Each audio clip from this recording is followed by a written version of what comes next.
ဓမြဘူဘိုရက်ခရဲ့ဝင်းကျင်စိုးကြောင့်တရွာလုံးသွေးပြက်ခြောက်ခြားခဲ့ရတဲ့ဘေးဒုက္ခအန္တရာယ်ပေါင်းဟာလက်အတန်ကြာပြီးတဲ့နောက်မှာတော့ငြိမ်သက်ပျောက်ကွယ်သွားခဲ့ပါပြီ။တစ်လွင်နဲ့စောင်းဟီမန်ဥရုရဲ့အေးတက်က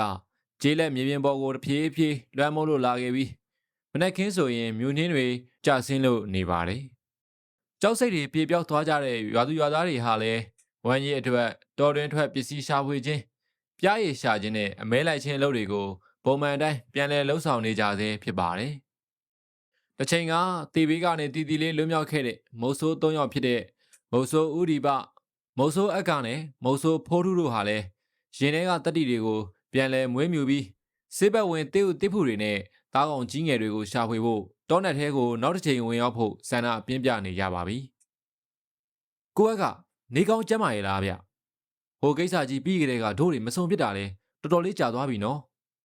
မုတ်ဆိုးဖိုးထုကအိမ်ရှိကိုပြစ်မှာအေးလူထိုင်ရင်တနက်ပြောင်းကိုစီတုတ်နေတဲ့မုတ်ဆိုးအက်ကကိုလှမ်းပြီးဝမ်းသာအားရနှုတ်ဆက်လိုက်တာဖြစ်ပါတယ်။မုတ်ဆိုးအက်ကလည်းလက်ထဲကတနက်ကိုခဏချဘေးနာကကွင်းကိုအသာလေးတွန်းရင်ပြုံးပြီးပြန်ပြောလိုက်ပါတယ်။ဟုတ်တယ်ဖိုးထုရေငါလည်းအိမ်လုံးတွေများနေတာနဲ့အိမ်ထဲကအိမ်မြေကိုမထွက်ဖြစ်ဘူး။ဒါနဲ့မနေ့စောစောစီးစီးဘာကိစ္စရှိလို့ဒီဘက်ကိုရောက်လာတာလဲ။အရေးကြီးကိစ္စရှိလို့လား။ဘာအရေးကြီးကိစ္စမှမရှိပါဘူးဗျာလူချင်းမတွေ့ရလဲကြာလို့တတိယနဲ့ဝင်လာနေတာပါပြီးတော့ကိုအက်ကမိန်းမလေးနေမကောင်းဘူးဆိုတာနဲ့ကြားမိလို့တရင်မေးဖို့လာခဲ့တာပါဗျာခမရလည်းအလုံးမရှိတာနဲ့ရှိတာပဲဖိလို့နေတော့တာပဲဗျာဟာပောက်ကရတွေဖိုးထုဟာသူ့ဟာသူရာသီဥတုအပြောင်းလဲကြောင်ဖျားတာပါကွာအမှန်တော့ငါလည်းမနှက်ဖြန်ကြရင်မင်းအိမ်နဲ့ဥဒီဘရဲ့အိမ်ဘက်ကိုလာမလို့စဉ်းစားထားတာအခုတလောငါအိမ်ရဲ့ငွေကြေးကအတော်လေးကိုကြက်တဲနေတယ်ကွာကလေးတွေចောင်းစေရောမိမဆေးဖို့နေရောဒါကြောင့်ငါတောထဲဝင်ပြီးတော့တောထွက်ပစ္စည်းရှာတာဖြစ်ဖြစ်တားကောင်ရရင်လည်းရောင်းချပြီးမိသားစုရဲ့အကြက်တဲကိုဖြည့်ရှင်းခြင်းလို့ပါမုံဆိုးအက်ကရဲ့ရင်ဖွင့်စကားကြောင့်ဖိုးထုကတပ်ပြင်းတစ်ချက်ကိုခပ်ဖွားဖွားချရင်စိုးရင်စိမ့်နဲ့ပြန်ပြောလိုက်ပါတယ်ကျုပ်လည်းတောထဲဝင်နေတာပါပဲကိုအက်ကရဒါပေမဲ့စိတ်ထဲမှာတော့ကြောက်စိတ်ကဖျောက်လို့မရသေးဘူးဟိုတစ်ခေါက်ကထိတ်လန့်စရာတွေအဖြစ်ပြက်တွေအဲ့ဒီဝိညာဉ်စိုးတွေအကြောင်းတွေးမိတိုင်းစိတ်ထဲမှာမတင်မကြနဲ့ဝေခွဲမရဖြစ်သွားတယ်ဗျာမစိုးရင်စမ်းမနဲ့ဖိုးထုရာအခုတလောရွာသားတွေလည်းတောထဲဝင်နေကြတာပဲဘာဘေးအနေမှာမကြားရပါဘူးပြီးတော့ငါတို့ကဟိုကျိန်စာတင်တောအုပ်ဟောင်းဘက်ကိုတွားကြတာမှမဟုတ်တာအနေရကင်းတဲ့နေရာတွေမှာအများကြီးပါကွာအဲ့ဒီအချိန်မှာပဲအိမ်ဝန်းထဲကိုမုတ်ဆိုးဥဒီပါတယောက်ခက်တွက်တွက်လှမ်းဝင်လာပြီးသူတို့နှစ်ယောက်ရဲ့စကားဝိုင်းကိုဖျက်ပြောလိုက်ပါတယ်ငါတို့တောင်ဘက်ကတောအုပ်ငယ်လေးတွေကိုပဲတွားကြမယ်အဲ့ဒီနေရာကဟိုဓမြအုပ်စုရဲ့ကျိန်စာတင်တောအုပ်နဲ့လည်းအဝေးကြီးပဲတောအုပ်ကငယ်စားလေးဆိုတော့ရွာသားတွေလည်းတိတ်မသွားကြဘူးလေတားကောင်ပိုများလိမ့်မယ်ထင်တယ်ဟာအဲ့ဒီအကြံကောင်းတာဗောဥဒီပါရတော်ကြီးတွေကတားကောင်တွေလည်းလူရိပ်လူရောင်ဝေးတဲ့ဒီဘက်ကိုထွက်ပြေးပေါ်အောင်နေကြမှာတေးကြတယ်တော်ဒီတောနန်နဲ့ဆေးဘက်ဝင်အပင်တွေလည်းအဲ့ဒီမှာအများကြီးပေါ်များများရှိမှာဒါဆိုရင်တော့မနှက်ပြန်ခီးစားကြတာပေါ့ဗျာကျုပ်တော့တော်လဲဝင်ဖို့အခုတည်းကရင်းတွေတောင်ခုန်နေပြီဗျသုံးယောက်သားတိုင်ပင်ပြီးတဲ့နောက်မှာတော့မနှက်ပြန်အာယုံမတက်မီခီးထွက်ဖို့အတွက်ရိတ်ခါနဲ့ခဲယမ်းမီးကြောက်တွေကိုအပြည့်အစုံပြင်ဆင်ကြပါတော့တယ်ဝေလီဝေလင်းအာယုံတက်ချိန်မှာနေမင်းကြီးကတောင်ပူစာတွေနောက်ကနေစတင်ထွက်ဖြူလာပြီးတပင်တတော်တွေပေါ်ကိုရွှေရောင်အလင်းတန်းတွေဖြာကျလာခဲ့ပါတယ်အဲ့ဒီအချိန်မှာပဲမြိုင်တော်တစ်ခုလုံးကိုဟိန်ထွက်သွားစေတဲ့ကြက်တွန်တန်တွေကလည်းတဖြည်းဖြည်းတိတ်ဆိတ်သွားခဲ့ပါတယ်ဒါဟာတဘာဝတရားကြီးကမုတ်ဆိုး၃ယောက်ရဲ့ဘဝနောက်ဆုံးခီးကိုပို့ဆောင်နှုတ်ဆက်လိုက်တယ်လို့ပါပဲမုတ်ဆိုး၃ယောက်ဟာမနေ့စောစောမှာပဲရွာကထွက်ခဲ့ကြပြီးတောင်ဘက်ကတောအုံငယ်လေးစီကိုဥတီခဲ့ကြပါတယ်မနေ့စောစောမို့တော်လန်တလျှောက်မြူနေများအုံဆိုင်နေပြီးကျင်းငတ်တာရကတို့ရဲ့တေးတီတန်တွေဟာလည်းပြန်လွင့်နေခဲ့ပါတယ်သူတို့၃ယောက်ဟာတောင်ဘက်တောအုံလေးစီဥတီခဲ့ကြပေမဲ့ကံကြမ္မာရဲ့လှဲကွက်နဲ့မပြတ်နိုင်တဲ့ဝေကျွေးတွေကသူတို့ကိုလမ်းလွဲစေခဲ့ပါတယ်တော်လန်တစ်ခုအရောက်မှာမြူနှင်းတွေတိတ်တဲစွာကျဆင်းလာပြီးပဝန်းကျင်တစ်ခုလုံးအမောင်ထုလိုအုပ်ဆိုင်သွားခဲ့ကသူတို့ကိုလမ်းမားစေခဲ့ပါတယ်သူတို့မသိလိုက်ပဲရောက်ရှိသွားတဲ့နေရာကတော့မှောင်မိုက်လုံးပြီးလူသူမနီးတဲ့မြောက်ဖက်အရက်ကတောနက်ကြီးစီပဲဖြစ်ပါတယ်သူတို့တွေဟာတောထဲမှာတရက်နေရမလားနှစ်ရက်နေရမလားမသေးကြတာကြောင့်စံစီစားတဲ့ရိတ်ခါတွေကိုအပြည့်အစုံပြင်ဆင်လာခဲ့ကြပါတယ်လိုချင်တဲ့သားကောင်တွေကိုမြန်တွေ့ရင်အစောကြီးပြန်ကြရမှာဖြစ်ပြီးမတွေ့သေးရင်တော့တွေ့တဲ့အထိစခန်းချရှာဖွေကြရမှာပါတောထဲဝင်တဲ့မုတ်ဆိုးတို့ရဲ့ထုံးစံအတိုင်းလမ်းပြောက်ခဲ့ရင်ကိုကာကွယ်နိုင်ဖို့အတွက်အခုလိုပဲအရာရာကိုအမြဲအသင့်ပြင်ဆင်လေးရှိကြပါတယ် တောနက်ထဲမှာလမ်းပြောက်ပြီးစားစရာရိတ်ခါမရှိရင်လဲအင်းအပြန်လန်းကိုရှာဖို့လမ်းလျှောက်နိုင်တဲ့အင်းအားတော်ရှိတော့မှာမဟုတ်ပါဘူးဥဒီပါကြီးကျုပ်တို့ဒီညတော့ဒီချောင်းဆန်သားလေးမှာပဲစခန်းချကြလို့ဗျာပဝင်းကျင်ရှုခင်းကလည်းတော်တော်လေးလှတယ်ဗျရေရတော့လေအဆင်ပြေတယ်မုတ်ဆိုးဖိုးထုကအကြံပြုပါတယ်အေးကွာဒီမှာငါးစာလည်းအလွယ်တကူရနိုင်တော့တော်တော်အဆင်ပြေတာပဲမင်းတို့ပစ္စည်းတွေကိုအရင်စီစဉ်နှင့်ကြမိဖို့ထင်းလဲရှာထားကြကွာငါဒီညစာအတွက်တားကောင်အသေးမွားလေးတွေတွားပစ်လိုက်အောင်မယ်စကားပြောပြီးတာနဲ့မုတ်ဆိုးဥဒီပါဟာအမဲလိုက်ဖို့အတွက်တောထဲကိုတယောက်တည်းထွက်ခွာသွားခဲ့ပါတယ်ကျန်တဲ့မုတ်ဆိုးနှစ်ယောက်ဖြစ်တဲ့အက္ခနဲ့ဖိုးထုတို့ကတော့ခန္ဓာကိုယ်ကအငြိအကျေးတွေနဲ့တနေကုန်လမ်းလျှောက်လာရလို့မော်ပန်နွမ်းနေမှုတွေကိုဖြေဖြောက်ဖို့အတွက်အေးများလာတဲ့ချောင်းရည်တွေကိုဆင်းပြီးရေချိုးရေကူးနေကြပါတယ်သူတို့နှစ်ယောက်ရေကူးနေကြတော့ချောင်းလေကောင်ဘက်ကနေရေလိုင်းတွေထူးဆန်းစွာထလာပြီးအရာဝတ္ထုတစ်ခုမျောပါလာပါတယ်ဟေးနေအောင်ကိုအက္ခဟိုမှာမျောလာတဲ့အမဲရောင်ကြီးကဘာကြီးလဲဗျတစ်တုံးကြီးနဲ့တူတူပဲဟာမဟုတ်ဘူးဟာမိချောင်းကြီးကွမြက်ကုန်းပေါ်မြက်တက်ကြမုတ်ဆိုးအက္ခကအော်ဟစ်လိုက်ပါတယ်သူတို့နှစ်ယောက်ကုန်းပေါ်ရောက်ချင်းမှာပဲထိတ်လန့်တကြားနဲ့မိချောင်းကြီးရဲ့ခေါင်းကိုချိန်ပြီးတနက်နဲ့အချက်ပေါင်းများစွာချက်ချင်းပစ်ခတ်လိုက်ကြပါတယ်တနက်တန်တွေကချောင်းနှပေးမှာဟိန်းထွက်သွားပါတယ်ဒါပေမဲ့အဲ့ဒီမိချောင်းကြီးဟာတနက်တန်တွေကိုလုံးဝတနက်ကြီးစံတွေကိုလုံးဝမှုမထားပဲတွေးတစ်စက်ပင်မထွက်ပဲထူးဆန်းစွာနဲ့ရေထဲကိုပြန်ငုတ်ရှိုးပျောက်ကွယ်သွားခဲ့ပါတယ်ဒီမိချောင်းကြီးကတော်တော်ထူးဆန်းတာပဲကြီးစံလည်းမတိုးဘူးပြီးတော့သူ့ကြောပင်ပေါ်ကနေထူးဆန်းတဲ့အလင်းအောင်အစိမ်းဖြော့လဲထွက်နေပါသေးတယ်ဖိုးသူငါအထင်တော့အချင်းနေမကောင်းဘူးကွာဒီတော့ကငါတို့လာမဲ့တောငယ်လေးမဟုတ်ဘူးထင်တယ်ငါတို့အရင်ကအမှားဝင်ခဲ့ဘူးတဲ့မော်ဝင်ဆုံးတော်ကြီးနဲ့တော်တော်တူးနေပြီမုတ်ဆိုးအက္ခရဲ့စကားကြောင့်နှစ်ယောက်သားကြောချမ်းသွားပါတော့တယ်ဒီလိုဆိုရင်တော့ဒုက္ခပါပဲကိုအက္ခရာကျုပ်တော်ဖြင့်တွေးကြည့်တာနဲ့ကြောက်နေပြီမုတ်ဆိုးဥဒီပါအကြောင်းပြောရရင်တော့သူဟာတောတွင်ထဲမှာလမ်းလျှောက်သွားပြီးတာနဲ့တောရဲ့ခြေနေကိုအကဲခတ်ရင်းသားကောင်လေးကိုချောင်းမြောင်းနေခဲ့ပါတယ်တခဏအကြာမှာတော့ချောင်းရဲ့အထက်ပိုင်းကမ်းနားကစားဆက်မြေညူကျွန်းမှာသားကောင်အုပ်ကြီးကမြေကြီးကိုတူးဆွစားတောင်းနေတာကိုကံကောင်းစွာနဲ့တွေ့ရှိခဲ့ပါတယ်ညနေစီးတာချိန်မို့သားကောင်လေးအစာစားဆင်းတဲ့အချိန်ဖြစ်ပါတယ်ညနေစီးတာချိန်မို့သားကောင်လေးအစာစားဖို့ဆင်းတဲ့အချိန်ပဲဖြစ်ပါတယ်ဒီနေရာကသားကောင်လေးတော်တော်ပေါ်တာပဲငါအတွက်တော့မြင်းရှိတ်စားရမယ်ဟင်းတစ်ခွက်တော့ဖြစ်တော့မှာပဲဥဒီဘာကစိတ်ထဲကရေရွရင်းဒူးထောက်ကတနက်ကိုတေချာချိန်လိုက်ပါတယ်တောကို6လန့်သွားစီမဲ့တနက်တစ်ချက်ထွက်ပေါ်သွားပြီးသားကောင်တစ်ကောင်ချက်ချင်းပဲလဲကျအသေးဆုံးသွားခဲ့ပါတယ်ကျန်တဲ့သားကောင်တွေကတော့ထိတ်လန့်တကြားနဲ့သူတို့အသက်ကိုလူးပြီးတောနက်ထဲခြေဥတရာထွက်ပြေးသွားကြပါတယ်အဲ့ဒီနောက်ဘေးပတ်ဝန်းကျင်အခြေအနေကိုကြည်ရင်သားကောင်ကိုပြေးကောက်ခါဥဒီပါလည်းရလာတဲ့သားကောင်ကိုထမ်းပြီးစခန်းချရာနေရာကိုပြန်လာခဲ့ပါတယ်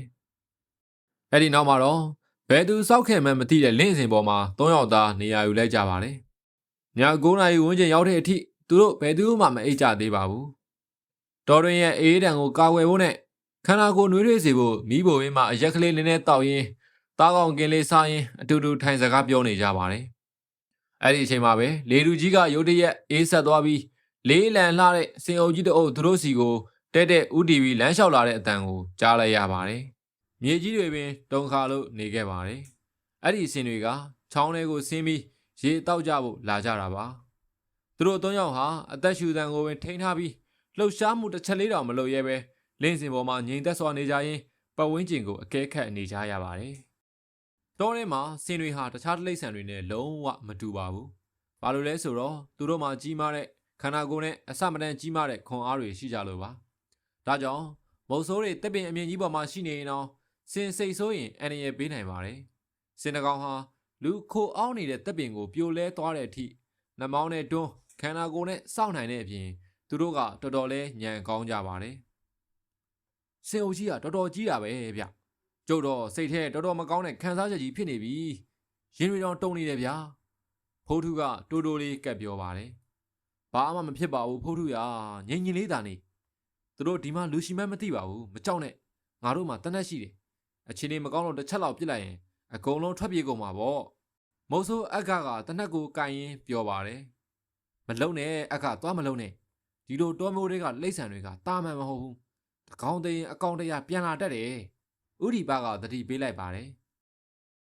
်စင်အုပ်ကြီးဟာချောင်းရည်ကိုဝါဝါလင်းလင်းတောက်ပြီးတဲ့နောက်မှာတော့တောနက်ထဲကိုပြန်လဲထွက်ခွာသွားခဲ့ကြပါတယ်မုတ်ဆိုးသုံးယောက်လည်းစင်တွေထွက်ခွာသွားတာကိုမြင်တော့မှရင်ထဲနည်းနည်းအသက်ရှူချောင်သွားကြပါတယ်ဒါပေမဲ့စိတ်အေးရတဲ့အချိန်ကခဏလေးပါခဏအကြာမှာတော့စောစောကထွက်ခွာသွားတဲ့စင်အုပ်ကြီးကနေတခုခုကိုလမ်းဖြန့်သွားသလိုမျိုးထိတ်လန့်တကြားအော်ဟစ်ငိုယိုတန်တွေစင်အော်တန်တွေရုတ်တရက်ကြားလိုက်ရပြန်ပါတယ်စင်ဆိုတာတောထဲမှာအကြီးဆုံးနဲ့အင်အားအရှိဆုံးတရဝါကြီးတွေပါဘယ်လိုတရဝါမျိုးတွေကသူတို့ကိုအခုလိုထိတ်လန့်တုန်လှုပ်ပြီးပြပြသလဲထွက်ပြေးအောင်လုံနိုင်ရလဲဆိုတာတွေးတောရင်းမုတ်ဆိုးသုံးယောက်သွေးပြက်စရာဖြစ်လာခဲ့ပါတယ်အချင်းကြီးမကောင်းဘူးဟေ့စင်အုပ်ကြီးငါတို့စီကိုတက်တက်ကြီးပြေးလာနေပြီအလုံးတနက်အသင့်ပြင်ထားဥဒီဘာကအမိန်ပေးလိုက်ပါတယ်နေအောင်မဖြစ်နိုင်အောင်ဒါကျုပ်တို့ထင်သလိုမဟုတ်တော့ဘူးစင်တွေကကျုပ်တို့ကိုကြော်သွားပြီဒါဟာတခြားအရာတစ်ခုခုကကျုပ်တို့စီလာနေပြီဆိုတဲ့သဘောပဲဖိုးထုကအောက်ကိုငုံကြည့်ရင်တုံတုံရင်ရင်နဲ့ပြောရှာပါတယ်စင်တွေကသူတို့ကိုကြော်သွားပြီးတဲ့နောက်တောတစ်ခုလုံးဟာအကြသမင်မကြားရလောက်အောင်တိတ်ဆိတ်သွားခဲ့ပါတယ်မိုးဆိုးသုံးယောက်လည်းလင်းစင်ပေါ်ကနေအချိန်တွေကိုစောင့်ကြည့်ရင်းတနက်တွေကိုပြင်ဆင်ထားခဲ့ကြတာပေါ့အဲ့ဒီအချိန်မှာပဲဝင်းပနေတဲ့လာရောင်အောက်မှာအာရင်အပြည့်နဲ့ရင်ထိုးရှောက်လန်းလာတဲ့တရဝါကြီးတစ်ကောင်ရဲ့တံတန်ကိုသူတို့တပ်ပင်ပေါ်ကနေထင်းထင်းရှားရှားမြင်လိုက်ရပါတယ်အဲ့ဒါကြီးကကြီးမာထွားကျိုင်းလာပြီးအမွေးမြင်တွေကဂဒီပါလိုနတ်မောင်နေတဲ့ကြွယ်ကြီးတစ်ကောင်ဖြစ်နေတာကိုရှင်းရှင်းလင်းလင်းမြင်လိုက်ရပါတယ်ပိုးပြီးထူးဆန်းထိတ်လန့်စရာကောင်းတာကအဲ့ဒီကြွယ်ကြီးရဲ့ကြောပေါ်မှာအမျိုးသမီးသပင်လိုပခုံးထိဝဲကျနေတဲ့သပင်ရှည်ရှည်နဲ့လူတစ်ယောက်ရဲ့အမဲရောင်ရည်ကြီးခွာထိုင်နေခြင်းဖြစ်ပါတယ်ဒီကျွဲကဘလို့ကျွဲမျိုးမလို့ဒီလောက်ပြင်းထန်တဲ့မော်ဆွမ်းအားတွေရှိနေရတာလေကြည်ုံနဲ့ဒါဟာတာမန်ကျွဲမဟုတ်ဘူးဆိုတာသိတာပါတယ်ဒါဟာနန်ဝိညာဉ်ပူးကတ်နေတဲ့ကျွဲတရေပဲဥဒီဘကရေရွလိုက်ပါတယ်တို့နေအခဖိုးထုသူသာငါတို့ဒီမှာရှိနေတာကိုသိသွားရင်ငါတို့တော့အကုန်အသေးဆုံးနဲ့တေကုန်ကြလိမ့်မယ်အဲ့ဒီနောက်ကျွဲသေးဟာမိုးဆိုးသုံးယောက်ပုံအောင်နေတဲ့တပ်ပင်ချေရင်ရှိရာကိုရောက်လာပြီးတပ်ပင်ဘောကိုဖြည်းဖြည်းချင်းမော့ကြည့်လိုက်ပါတယ်အဲ့ဒီနောက်နားကွဲမတက်ပြင်းထန်လာတဲ့တွန်တန်ကြီးကို၃ချိန်၃ခါတိုင်တိုင်၆လန့်အော်ဟစ်လိုက်ပါတော့တယ်ကျွဲကြီးရဲ့မျက်လုံးတွေကလည်းအမောင်ထဲမှာသွေးတွေလိုရဲရဲနီးနေခဲ့ပြီးတကိုယ်လုံးဟာလည်းမီးကြီးခဲလိုရဲရဲတောက်နေခဲ့ပါတယ်ကျွဲကြောပေါ်ကအမဲရောင်အရိပ်ကလည်းမုံဆိုးတွေကိုတဲ့တဲ့စိုက်ကြည့်ပြီးမျက်လုံးချင်းစုံအောင်မော်ကာရာမန်နန်တွေမှုတ်ပြီးညှို့ယူဖို့လုပ်နေပါတယ်မုံဆိုး၃ယောက်ကလည်းလင်းစင်ပေါ်မှာတင်မလင်ချိတ်ထိုင်လိုက်ပြီးဂါရာမန်နန်တွေကိုအဆက်မပြတ်ရုပ်ဖက်ကြပါတော့တယ်အဲ့ဒီချိန်မှာပဲအခအောက်ဆင်းလာခဲ့အခဆိုတဲ့အတန်ဇိုးကြီးကလေထဲမှာပြန့်လွင်လာပါတယ်ကျုပ်စိတ်ကိုမထိနိုင်တော့ဘူးသူကျုပ်ကိုခေါ်နေတယ်မြန်မြန်ပဲသူတို့ကိုအသေးပြစ်တတ်ကြရအောင်မုံဆိုးအခကစိတ်တစလိုဖြစ်လာပြီးတနက်နဲ့ပြစ်ဖို့ပြောပါတယ်မင်းကဘာလို့သူ့ကိုစိုက်ကြည့်နေရလဲတေးခြင်းလို့လားတေးခြင်းတယောက်တည်းသွားတည်သမ်းဖိုးထုကဒေါသတကြီးပြောပါတော့တယ်တနက်တွေအားလုံးအသင့်ပြင်အချင်းချင်းရံဖြစ်ကြနဲ့ဒါကတရေဖန်တီးထားတဲ့မျက်လက်ပြကွက်အယောင်ဆောင်တွေပဲစိတ်ကိုထိန်းထားကြဥဒီဘကအော်ပြောလိုက်ပါတယ်ကျွဲသေးလဲသူတို့ရှိနေတဲ့တပ်ပင်ကြီးစီကိုအချိန်နဲ့ပြေးလာပြီးအချိန်ပြင်းပြင်းနဲ့ဝေရမ်းကဝင်တိုက်လိုက်ပါတော့တယ်တပ်ပင်ကြီးတစ်ခုလုံးမြေပြင်ပေါ်လဲကျလူနီးပါးပါပြင်းထန်စွာတုန်ခါသွားခဲ့ပြီးမုံဆိုး၃ယောက်တပ်ပင်ပေါ်ကနေပြုတ်ကျလူနီးပါးဖြစ်သွားရပါတယ်ဒါပေမဲ့မုံဆိုးဥဒီဘရဲ့တောကျုပ်မှုံအတက်ကြောင်၎င်းတပ်ပင်ကတော်တော်လေးကြီးမားခိုင်ခန့်နေခြင်းကြောင့်တော်၎င်းကျွဲကြီးဟာသူတို့ကိုချက်ချင်းအန်ရမပေးနိုင်ခဲ့ပါဘူးမြန်မြန်ပြစ်ကျွဲကြောပေါ်ကတရေကိုတိတ်တိတ်ပြစ်ကြကွာဥဒီဘကအမေပေးပြီး၃ယောက်သားအောက်ကိုပြိုင်တူပြစ်ကြပါတော့တယ်ကြီးတန်တွေကမတိုးဘူးကွကျွဲရေကုန်ကိုမှန်ပြီးလွင့်စင်ကုန်တယ်ပြီးတော့အဲ့ကြောပေါ်ကတရေကိုလည်းလုံးဝမထိဘူးဒီတရေကကြီးတန်လာရင်ခဏခဏပျောက်ကွယ်သွားတယ်ကျုပ်မှကြီးတန်ကုန်တော့မယ်ကျုပ်တို့ဘာဆက်လုပ်ကြမလဲဖိုးထုကငိုတန်ပါနဲ့အော်ဟစ်ပါတော့တယ်မုံဆိုး၃ယောက်လဲသူတို့ရဲ့ကြီးစံတွေကဘာမှမတက်နိုင်မှန်းတိသွားတဲ့အခါမှာတော့တနက်ပစ်တာကိုရက်လိုက်ပြီးတစ်ပင်ပေါ်မှာနဲ့တုံတုံရင်နဲ့ဖျားစာတွေရွတ်ဖက်နေကြရပါတယ်မုံဆိုး၃ယောက်ခိုးအောင်နေတဲ့တပ်ပင်ကိုလဲပြူအောင်မလုံနိုင်တော့တဲ့အဆုံးမှာတော့ကျွဲတရေကြီးဟာသူတို့စီကိုစားမတက်ဝါမတက်မျက်လုံးစိမ်းကြီးနဲ့နောက်ပြန်ကြည့်ရင်းတဖြည်းဖြည်းလမ်းလျှောက်ထွက်ခွာသွားပြီးတောမှောင်ထဲမှာပျောက်ကွယ်သွားခဲ့ပါတယ်လာကြဗျာကျုပ်တို့ဒီနေရာကနေမြန်မြန်အောက်ဆင်းပြီးထွက်သွားကြရအောင်ကျုပ်တော်တော်လေးစိုးရိမ်နေပြီဒီမှာနေရင်သေတော့မှာပဲမုံဆိုးအခကတပ်ပင်ဘောကဆင်းဖို့ပြင်ပါတယ်နေဦးအခဒီလိုညမျိုးမှာတောကြီးမြတ်မဲတဲ့ဘလို့ဥတီပြီးသွားမှာလဲပဝန်းကျင်တစ်ခုလုံးလည်းအမှောင်တိကျနေကြအောင်ငါထင်ဒါဟာဒီတော်ဝါထောင်ထားတဲ့ထောင်ချောက်ဖြစ်လိမ့်မယ်ငါတို့အောက်ဆင်းရင်သူပြန်လာမှသိကြတယ်ဥဒီဘကတားပါတယ် ဒါပေမဲ့ဒီမှာဆက်နေရင်ရောတေးမှာပဲဒီတပ်ပင်ကကျုပ်တို့ကိုကြာကြာကာကွယ်ပေးနိုင်မှာမဟုတ်ဘူးကျုပ်တော့အောက်ဆင်းရမယ်ကျုပ်လည်းအိမ်ပြန်ခြင်းပြီးကျွဲသေးကပြန်လာတော့မှမဟုတ်တော့ပါဘူးဗျာဖိုးထုကလည်းအက်ကနောက်ကနေအောက်ကိုဆင်းသွားပါတယ်ဘယ်လိုမှတားမရတဲ့အဆုံးမှာတော့ဥတီပါလည်းမတက်တာပဲအနောက်ကနေလိုက်ဆင်းရပါတော့တယ်မုံဆိုး၃ယောက်မြေရင်ပေါ်ရောက်ရှိတဲ့အချိန်ကမှတော့ဘာထူးဆန်းတဲ့အတန်ကိုမှမကြားတော့တဲ့အတွက်ကျွဲသေးကသူတို့ကိုရန်လာမချတော့ဘူးလို့ထင်မှတ်ပြီးဝမ်းသာသွားကြပါတယ်ဒီလိုနဲ့သူတို့၃ယောက်တပင်ကြီးစီကနေစွန့်ခွာပြီးပြန်လာကြပါတယ်လမ်းတစ်လျှောက်မှာလည်းတယောက်နဲ့တယောက်စကားမပြောကြပဲစိုးရင်စိတ်ကိုစီနဲ့လမ်းလျှောက်လာခဲ့ကြပါတယ်ဒါပေမဲ့သူတို့ထင်သလိုဖြစ်မလာခဲ့ပါဘူးအဲ့ဒီအချိန်မှာပဲစင်တွေဟာအရှင်ပြင်းပြင်းနဲ့ခြိတက်လာတဲ့အတန်ကိုနောက်တစ်ချိန်ရုတ်တရက်ကြားလိုက်ရပြန်ပါတယ်အမောင်ထဲကနေအဲ့ဒီစင်ကြီးရဲ့ဘေးနားမှာကျွဲသေးရဲကြီးကအတူတူလမ်းလျှောက်လာတာကိုထိတ်လန့်ပွဲတွေ့လိုက်ရပါတယ်အဲ့ဒီကျွဲသေးရဲကြီးမှာတာမန်လိမ့်ဆန်တွေနဲ့မကပဲဒေါ်စင်ရိုင်းတွေကိုပါကြောက်လန့်စေနိုင်အမိန်ပေးနိုင်တဲ့စွမ်းအားတွေရှိနေပါတယ်ဒီလိုမယုံကြည်နိုင်စရာအဖြစ်ပြဟာကျွဲကြီးကိုပူးကတ်ချုပ်ကင်ထားတဲ့ဘိုရက်ခရဲ့ဝိညာဉ်ကြောင့်ဖြစ်ပါတယ်ဘိုရက်ခရဲ့ဝိညာဉ်ဟာတခြားတော်ရဲလိမ့်ဆန်တွေကိုပါအလိုရှိသလိုစေခိုင်းနိုင်လောက်အောင်ပြင်းထန်လှပါတယ်မိုးဆိုးသုံးဟာလည်းတနက်တွေနဲ့ချိန်ဝဲကကျွဲသေးရဲကြီးကိုစတင်ပစ်ခတ်ကြပါတော့တယ်ငါတို့မင်းနဲ့အသေးလဲတိုက်ခိုက်မယ်ကျိန်စာအသိနေတဲ့တော်ဝါဆိုးကြီးအားလုံးပြေးနဲ့တပြိုင်တည်းပစ်ကြမိုးဆိုးအက်ကအော်ဟစ်ပြီးတနက်နဲ့လမ်းပစ်ပါတယ်မရဘူးအခတနက်တွေကိုချခဲ့ပြီးတောထဲကိုတယောက်တကွဲစီထွက်ပြေးကြစို့ပြီးမှရွာလူကြီးအိမ်မှာစုံပြီးအဲ့ဒီကောင်ကြီးကိုနှင်ထုတ်ပေးနိုင်မယ်မော်စရာတယောက်သွားရှာကြမယ်ပြေးကြကွဥဒီဘကညာတန်ပေးအော်ဟစ်ပြီးတောထဲကိုထွက်ပြေးပါတယ်ဒါပေမဲ့စင်ကြီးတကောင်ဟာဘုံစိုးဖိုးလူထံကိုအချိန်ပြင်းပြင်းနဲ့ပြေးဝင်လာပြီးနှာမောင်းနဲ့ရိုက်အချိန်ချင်းဝင်တိုက်ပြီးတပ်ပင်ကြီးနဲ့စောင့်ပစ်လိုက်ပါတယ်ဖိုးထုခမမြေပြင်ပေါ်မှာလွင့်စင်ကျသွားပြီးပြင်းထန်တဲ့အတွင်းတန်ရများရရှိသွားကသွေးသားများပင်ပါဇက်ကနေထွက်ကြလာပါတယ်။အဲ့ဒီအချိန်မှာပဲကျွဲကြီးကထမှန်ပြေးဝင်လာပြီးသူ့ရဲ့ခြုံထက်လာတဲ့ဥကြိုကြီးနှချောင်းနဲ့မုံဆိုးဖိုးထုရဲ့ခန္ဓာကိုယ်နေရာအနှံ့ကိုထိုးဆွဆွဲဖျက်လိုက်တာကြောင့်မုံဆိုးဖိုးထုလည်းချက်ချင်းပဲအသက်ပြောက်သွားခဲ့ရပါတယ်။ဖိုးထုအက်ကလည်းအော်ဟင်းပြေးထွက်လာခဲ့ပါတယ်။ဖိုးထုတေဆုံးသွားပြီးနောက်မှာတော့အက်ကနဲ့ဥဒီပါတို့လည်းဒေါ်ထဲမှာကြောက်လန့်နဲ့ပြေးနေကြပါတယ်။အဲ့ဒီအချိန်မှာပဲနှလုံးတွေညီရဲတောက်ပနေတဲ့ကြားသေးတဲ့ကောင်ဟာတောချုံထဲကနေရုတ်တရက်ဝုန်းကနေထွက်ပေါ်လာခဲ့ပါတယ်။အဲ့ဒီနောက်အချိန်နဲ့ပြေးလာပြီးဒုတိယမုတ်ဆိုးဖြစ်တဲ့မုတ်ဆိုးအက်ကကိုအငိုက်ဖမ်းအုပ်စီးလိုက်ခါလေပင်ကိုအချိန်နဲ့ကိုက်ဆွဲလိုက်ပါတော့တယ်။အက်ကခမညာဘာဖြစ်မှမသိလိုက်ရခင်မှာပဲအော်တန်ပင်မထွက်နိုင်ပဲချက်ချင်းကိုက်သက်ပြစ်ချင်းကိုခံလိုက်ရပါတော့တယ်။မုတ်ဆိုးဥဒီပါကတော့တပင်ချုံတွေကိုအကာအကွယ်ယူရင်းပြေးလွှားနေပါတယ်။သူလည်းမောပန်းလွန်းလို့ရှေ့ဆက်မပြေးနိုင်တော့တဲ့နောက်ဆုံးဒူးထောက်လဲကျသွားပြီးအော်ဟစ်လိုက်ပါတော့တယ်ငါဘဲမှထပ်မပြေးတော့ဘူးမင်းတို့ကျိန်သာတင့်နေတဲ့ဝင်းကျင်စိုးတွေလာပြီးငါ့ကိုပါတခါတည်းတက်ပစ်လိုက်ကြစမ်းငါဆက်ပြီးအသက်မရှင်ကျင်တော့ဘူးဒါပေမဲ့ထူးဆန်းတာကအဲ့ဒီညကကြားတရေကျွဲတရေနဲ့စင်ကြီးတို့ဟာမုံဆိုးဥရိပါကိုဘာမှမလုပ်ဘဲသူ့ရှိမှတဲ့ငြိမ်သက်စွာရက်ကြည့်နေပြီးနောက်အတူတူလမ်းလျှောက်ထွက်ခွာသွားခဲ့ကြပါတော့တယ်သူတို့တွေဟာမုံဆိုးဥရိပါကိုသတိပေးချက်တစ်ခုအနေနဲ့အသက်ချမ်းသာပေးခဲ့တာဖြစ်ပုံရပြီးရွာသူရွာသားတွေကိုလည်းသူတို့ရဲ့ပိုင်နှံမြေတွေကိုဘယ်တော့မှခြေဦးမလှည့်လာစေဖို့အတွက်သူမြင်တွေ့ခဲ့ရတဲ့အဖြစ်အပျက်တွေကိုရွာကိုပြန်ပြီးသတင်းစကားပါခိုင်းတာပဲဖြစ်ပါတယ်။ကျွဲကြီးရဲ့ကိုယ်လေးကဘိုးရက်ခရဲ့ဝိညာဉ်ကလည်းသူအမြုပ်နှံထားတဲ့ရွှေငွေရတနာတွေကိုစောင့်ရှောက်နေသေးဖြစ်ပါတယ်။အဲဒါကြောင့်ဘသူမဆိုအဲ့ဒီနယ်မြေတွေကိုလောဘစိတ်နဲ့ဝင်ရောက်လာရင်ချွင်းချက်မရှိအသက်ခံရမှာသိကြပါတယ်။သူတည်ဆုံးခဲ့စဉ်ကလည်းရွှေငွေနဲ့စီးစိမ်ချမ်းသာတွေကြောင့်တည်ဆုံးခဲ့ရတာဖြစ်လို့သူရဲ့ဝိညာဉ်ဟာလည်းအဲ့ဒီရတနာပစ္စည်းတွေပေါ်မှာသာဆွဲလန်းနှောင်ဖွဲ့နေခဲ့တာဖြစ်ပါတယ်။ငါဒီနေရာကနေအမြန်ထွက်သွားရမယ်။ဆရာသခင်တို့ကျွန်တော်ကိုဒီကျိန်စာတင်တောအုပ်ထဲကနေလွတ်မြောက်အောင်ကူညီပေးကြပါ။ဥရိဘကတုံရီနေတဲ့ခြေလမ်းတွေနဲ့တောထဲမှာလမ်းလျှောက်နေပါတယ်။အဲဒီအချိန်မှာပဲမောင်မိုက်နေတဲ့တောလမ်းတွေကနေထူးဆန်းတဲ့အတန်တွေထွက်ပေါ်လာပါတယ်။ဥရိဘကျုပ်တို့ကိုစောင့်အောင်လေဗျာ။ကျုပ်တို့လည်းအမြန်ပြန်ရင်ပြီ။လှည့်ကြည့်ပါဦး။ဒီမှာစားစရာတွေအရသာရှိတာတွေအများကြီးရှိတယ်။တေဆုံးသွားတဲ့ဖိုးထုရဲ့အတန်လိုအက်ကရဲ့အတန်လိုထွက်ပေါ်လာပါတယ်။ကိုဒီပယောက်ျားကြီးကျမနဲ့ကလေးဒီမှာရှိနေတယ်။မြန်လာပြီးသမီးလေးကိုအိမ်ပြန်ခေါ်သွားပေးပါဦး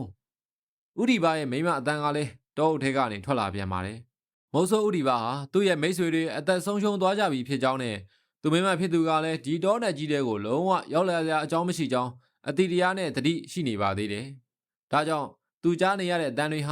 သူ့ကိုလှည့်စားဖျားယောင်းမှုစူးစမ်းနေတဲ့ တရက်တစီတွေရဲ့မျက်လှည့်ပြောက်ွက်များသာဖြစ်ကြောင်းသိရှိပြီးလှည့်မကြည့်ပဲရှေ့ကိုပဲဆက်လျှောက်သွားပါတယ်။အဲ့ဒီဝိညာဉ်စိုးတွေဟာဘုံစိုးဥရိဘရဲ့နောက်ကနေတကောက်ကောက်လိုက်နေကြပြီး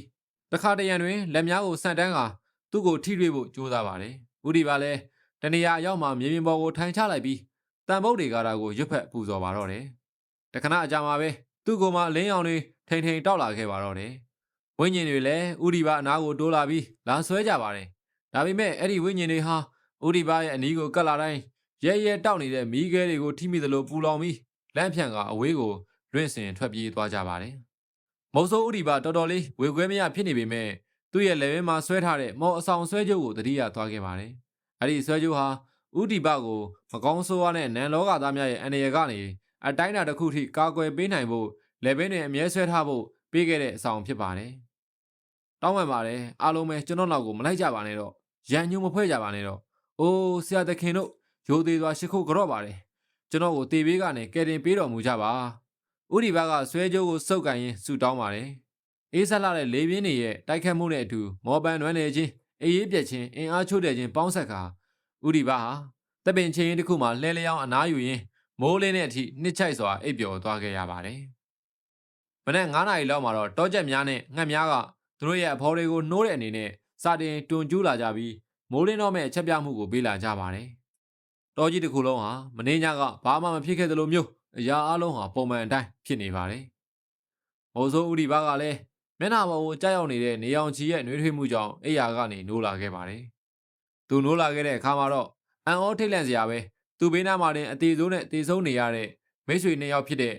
ကာနဲ့ဖိုးထူးတို့ရဲ့ရုပ်အလောင်းတွေကိုတွေ့လိုက်ရပါတယ်။ဒါဟာမင်းညကသူတောထဲမှာဘဲမှဝေးဝေးမရောက်ဖဲမော်နေမြေထဲမှာပင်စီဝိုင်းဘက်သို့တဝဲလေလေဖြစ်နေခဲ့တာကိုတက်တည်ပြနေခဲ့တာပဲဖြစ်ပါတယ်။ပြင်းထန်လာတဲ့ကြောက်စိတ်နဲ့မင်းညကဖြစ်ပျက်ခဲ့တဲ့အဖြစ်အပျက်တွေကြောင့်မုံဆိုးဥဒီပါဟာမိတ်ဆွေဖြစ်သူအက္ခနဲ့ဖိုးလုံးရဲ့ရုပ်အလောင်းတွေကိုရောတနက်တွေကိုပါမြူနိုင်တော့ပဲရွာစီကိုသာတကြိုးတည်းထွက်ပြေးခဲ့ရပါတော့တယ်။ရွာကိုရောက်တဲ့အခါမှာတော့သူကြုံတွေ့ခဲ့ရတဲ့အဖြစ်အပျက်အလုံးကိုရွာသားတွေနဲ့တေဆုံးသွားသူတွေရဲ့ဇနီးသားသမီးနဲ့ဆွေမျိုးတွေကိုငိုယိုရင်းအကုန်ပြောပြလိုက်ပါတယ်။မောင်မောင်မင်းရဲ့အမေအိမ်မှာရှိလားကွယ်။ဥဒီဘကဖိုးထုအိမ်ကိုပြေးဝင်ရင်ဖိုးထုရဲ့သားဖြစ်သူကိုမေးပါတယ်။ရှိတယ်ဦးလေးအမေအိမ်တော်ဝင်းမှာရှိတယ်။ဦးလေးတို့ပြန်ရောက်ပြီလား။ဒါပေမဲ့ကျွန်တော်ဖေရောရင်ကျွန်တော်ဖေတောတွေကပြန်မလာသေးဘူးလား။အဖေကဦးလေးကိုတခုခုလာယူခိုင်းလိုက်လို့လားဗျ။ဖိုးထုရဲ့သားငယ်မောင်မောင်ကပြေးထွက်လာပြီးမေးပါတယ်။မောင်မောင်အော်မောင်မောင်ရာဦးလေးကိုခွင့်လို့ပါကွာ။မင်းအဖေတောထဲမှာစုံသွားရှာပြီ။ဥဒီဘကပြောရင်းငိုချလိုက်ပါတယ်။ကျွန်တော်အဖေသေးပြီ။ဒါမဖြစ်နိုင်တာဗျာ။ငိုဘူးမို့လား။ဦးလေးညားနေတာမလား။မောင်မောင်ကအော်ငိုပါတယ်။အဲ့ဒီအချိန်မှာပဲအိမ်ထဲကထွက်လာတဲ့ဖိုးထုရဲ့ဇနီးခင်တုတ်ဟာလည်း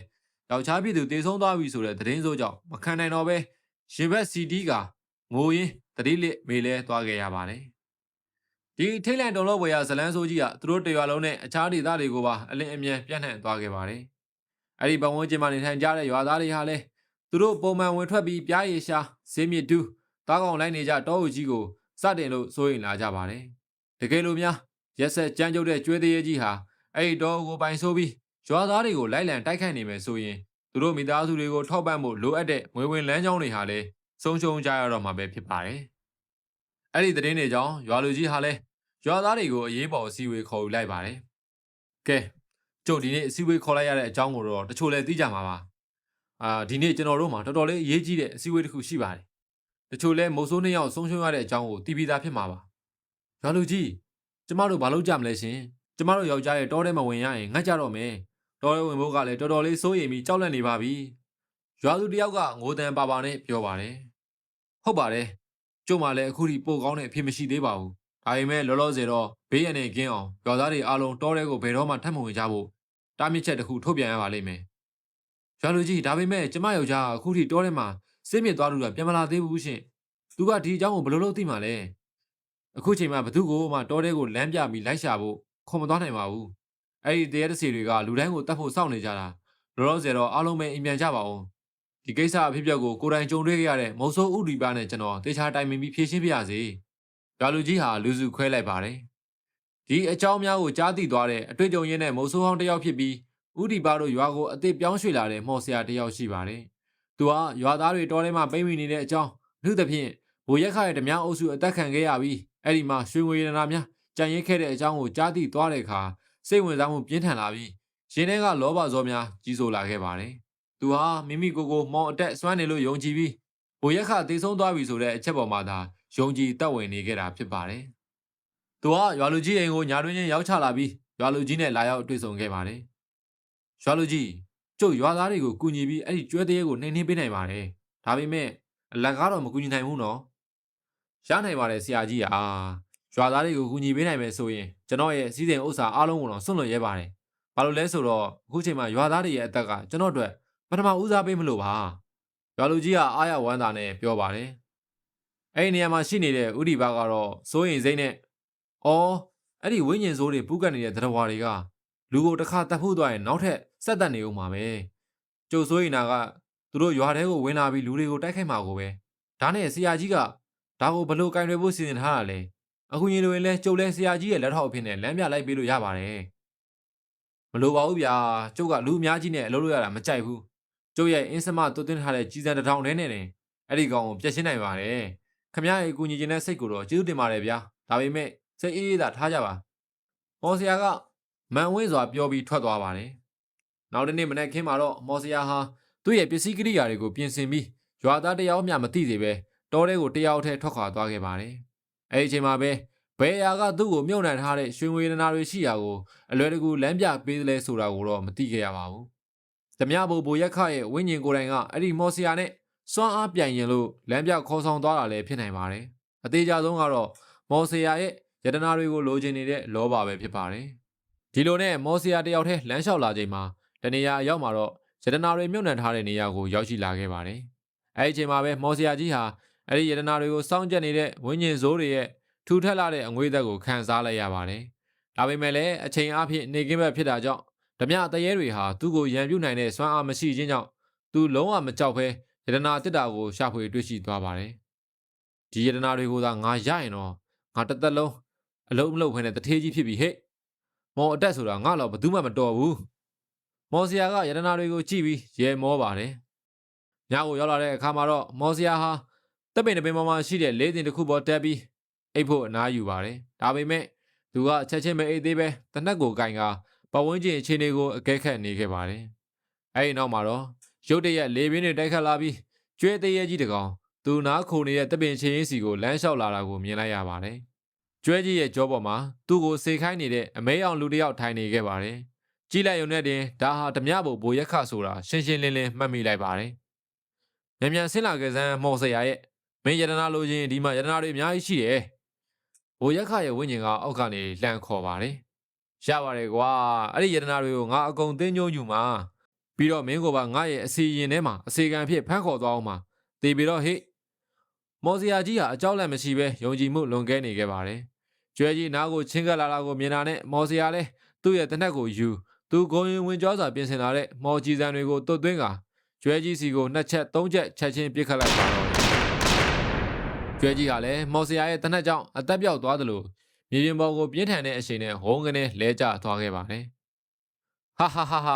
ကြီးစံ2ချက်ထဲနဲ့တေးသွားတာလားတော်တော်တနာဖို့ကောင်းတဲ့တရားပဲကွမင်းရဲ့ဝိညာဉ်ကိုငါအိတ်ထဲကိုကောက်ထဲလိုက်အောင်မယ်။မော်ဆရာဟာအထင်သေးတဲ့ပုံစံနဲ့တပ်ပင်ပေါ်ကနေမြေပြင်ပေါ်ကိုပြန်ဆင်းလာခဲ့ပါတယ်။အဲဒီနောက်ကျွဲကြီးရဲ့နားကိုတဖြည်းဖြည်းချင်းတိုးသွားခဲ့ပါတယ်။အဲ့ဒီအချိန်မှာပဲလဲကျနေတဲ့ကျွဲကြီးဟ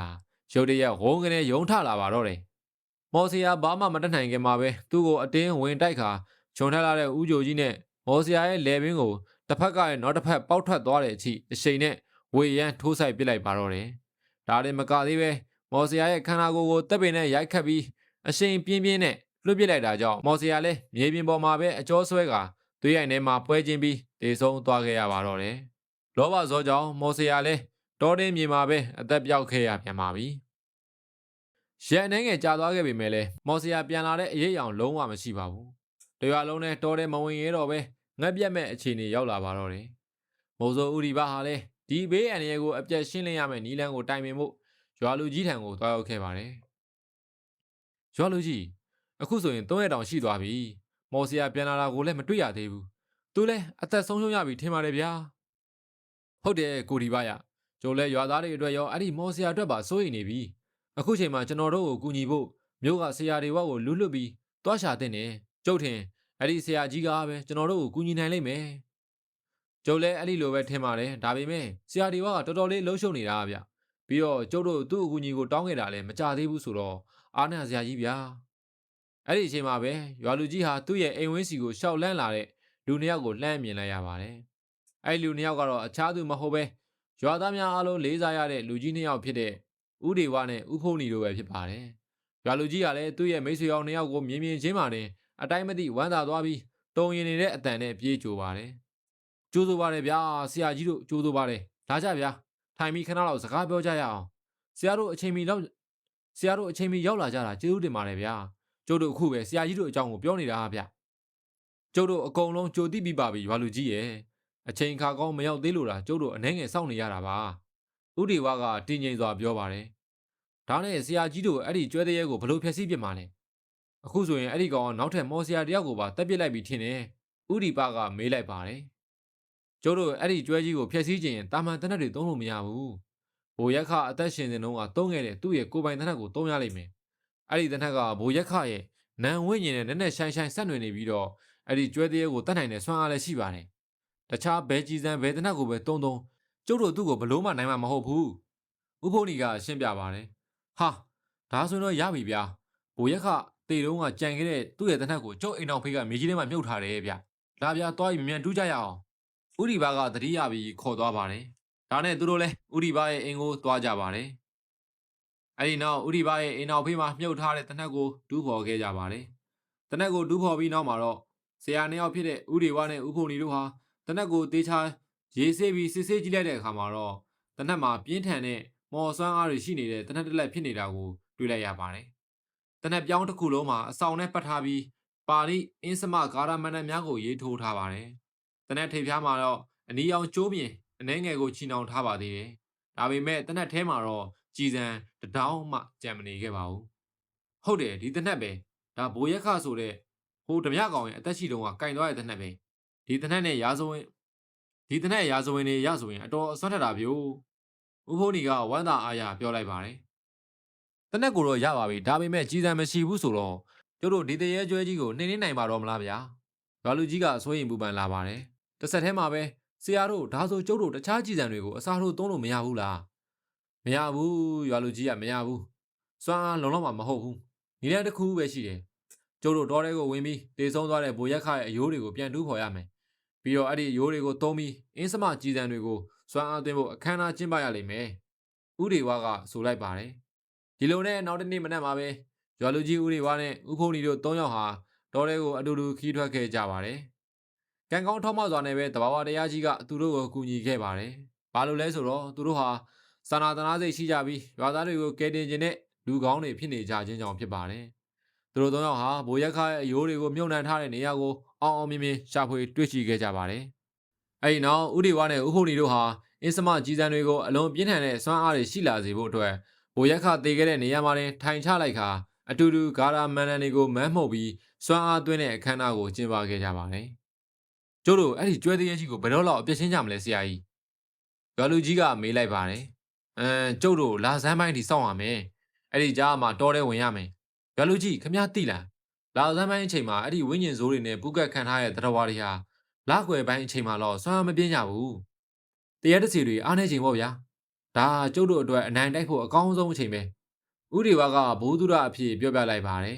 ။ဒီလိုနဲ့အချိန်တွေဟာအလင်းမြန်ကုံဆုံးသွားခဲ့ပြီးချင်းဆိုထားတဲ့လာစမ်းပိုင်းနေ့ရက်ကိုရောက်ရှိလာတဲ့အခါအထက်လန်းဆရာကြီးနှစ်ယောက်ဟာကျွဲတရေကြီးအမြဲစောင့်ကြည့်လေရှိတဲ့ချောင်းဆန်နာကစားဆက်နေရာကိုတက်တဲ့ဥတီပြီးတောထဲဝင်ခဲ့ကြပါတယ်။အဲ့ဒီချိန်မှာရွာလူကြီးနဲ့ဥတီဘာတို့ကသူတို့ဘာလိုက်ပါခွင့်တောင်းခဲ့ပေမဲ့လည်းအန်နဲ့များလုံးလာကြောင်းဆရာကြီးနှစ်ယောက်ကသဘောမတူပဲရွာမှာပဲခြံထားရိတ်ခဲ့ကြပါတယ်။ဥတီဝါနဲ့ဥဖုန်နီတို့ဟ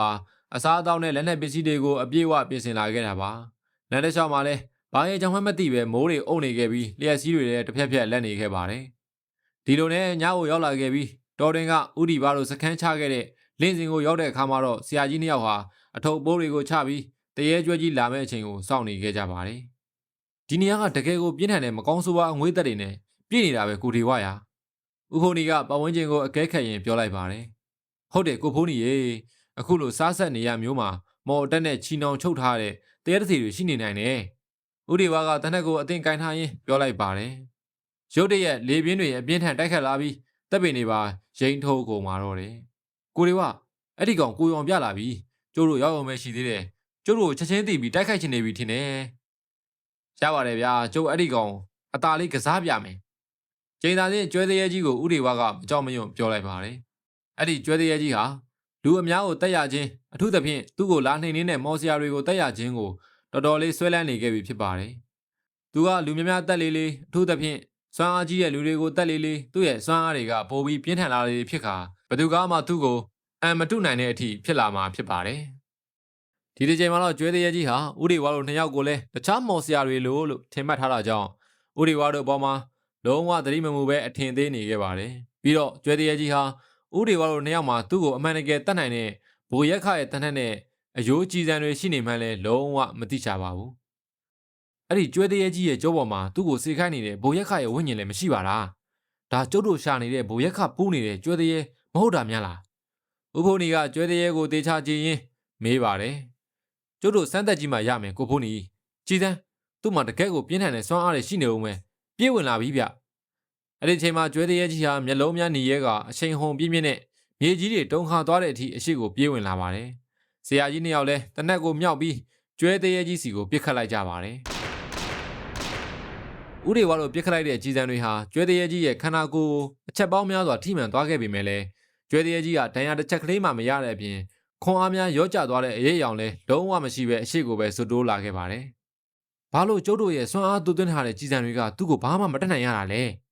ဦးဖိုးနီကတန်အံတော်ပြောလိုက်ပါတယ်ဒီလိုဆိုမဖြစ်တော့ဘူးဒီတိုင်းသာဆက်သွားနေကျုပ်တို့လည်းကျွဲခွေခံရပြီးအသက်ဆုံးရှုံးကုန်လိမ့်မယ်ဦးတွေဝါကပြောလိုက်ပါတယ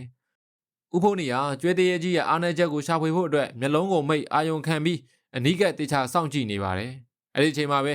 ကျွဲသေးရဲကြီးရဲ့ဦးကောင်းဂျိုနှချောင်းကြားထဲမှာအစိမ်းရောင်အလင်းလန်းလေးတစ်ခုထွက်ပေါ်နေတာကိုသူရုတ်တရက်လှမ်းမြင်လိုက်ရပါတယ်အဲ့ဒီအစိမ်းရောင်အလင်းလန်းဟာဘိုးရက်ခရဲ့ဝိညာဉ်အစစ်အမှန်ကိန်းအောင်ပြီးကျွဲကိုထိန်းချုပ်တဲ့နေရာမှာသူချက်ချင်းသိလိုက်ရပါတယ်ကိုဒီဝသူ့ကိုယ်လုံးမပြစ်နဲ့ဗျသူကောင်းပေါ်ကအစိမ်းရောင်အလင်းလန်းကိုတက်တက်ပြစ်အေးဗျာကျုပ်လည်းပြစ်နေတာပဲဒါပေမဲ့ကျွဲကအငြိမ်မနေပဲလှုပ်ရှားနေတယ်ကျုပ်ပြစ်တာတွေကလွဲချော်နေတယ်ပြီးတော့ကျုပ်တို့မှာကြည်စံလဲကုန်ကာနီးနေပြီသူ့ကိုခဏလောက်ငြိမ်သွားအောင်လုပ်မှရမယ်ဦးတွေဝါကချိန်ရွယ်ရခက်နေပါတယ်အဲ့ဒီချိန်မှာဦးဖိုးနီကသူ့ကိုကျုပ်အာယုံလွှဲပေးမယ်လို့ပြောပြီးသူ့ရဲ့အဝတ်အိတ်ထဲကနေကြားလက်သေးအဆောင်တစ်ခုကိုထုတ်လိုက်ပါတယ်အဲ့ဒီကြားလက်သေးကိုမော်ချီမြင်နေနဲ့ပတ်ထားတာဖြစ်ပါတယ်သူကအဲ့ဒီခြီကျိုးကိုခက်ခက်ဖြေလွတ်လိုက်ပြီးမော်ကာရာမန်နန်နေမန်းမုတ်ခါလေထဲမှာအထက်အောင်အနှဲငယ်လှုပ်ရမ်းပြီးတဲ့နောက်မြေပြင်ပေါ်ကိုပစ်ချလိုက်ပါတော့တယ်ဒီလိုနဲ့ကြားလက်သေးဟာလည်းမြေပြင်ပေါ်ကိုကျသွားခဲ့ပါတယ်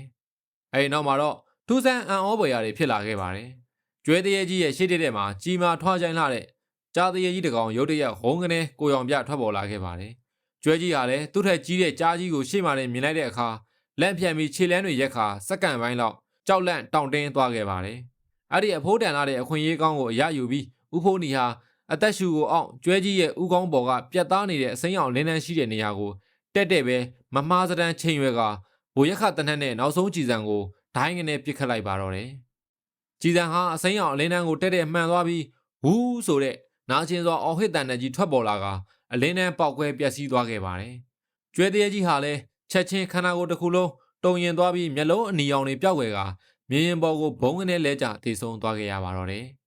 ဘိုးရက်ခရဲ့ဝင်းကျင်စိုးဟာလည်းလေထဲမှာတင်အငွေ့ပြန်ပျောက်ွယ်သွားခဲ့ပါပြီအဲ့ဒီနောက်မှာတော့ဦးဒီဝါတို့နှစ်ယောက်ဟာရွာကိုမပြန်ခင်မော်မန်နွမ်းနေမှုတွေပြေပြောက်ပြီးခန္ဓာကိုယ်အင်အားတွေပြန်လည်ပြေဝလာစေဖို့အတွက်အတူတူထိုင်ရင်းခိတ္တအနားယူခဲ့ကြပါတယ်ကျုပ်တို့ရွာသားတွေကိုဒီနယ်မြေတွေကိုထပ်မဝင်ဖို့ပြောရမယ်ဗျ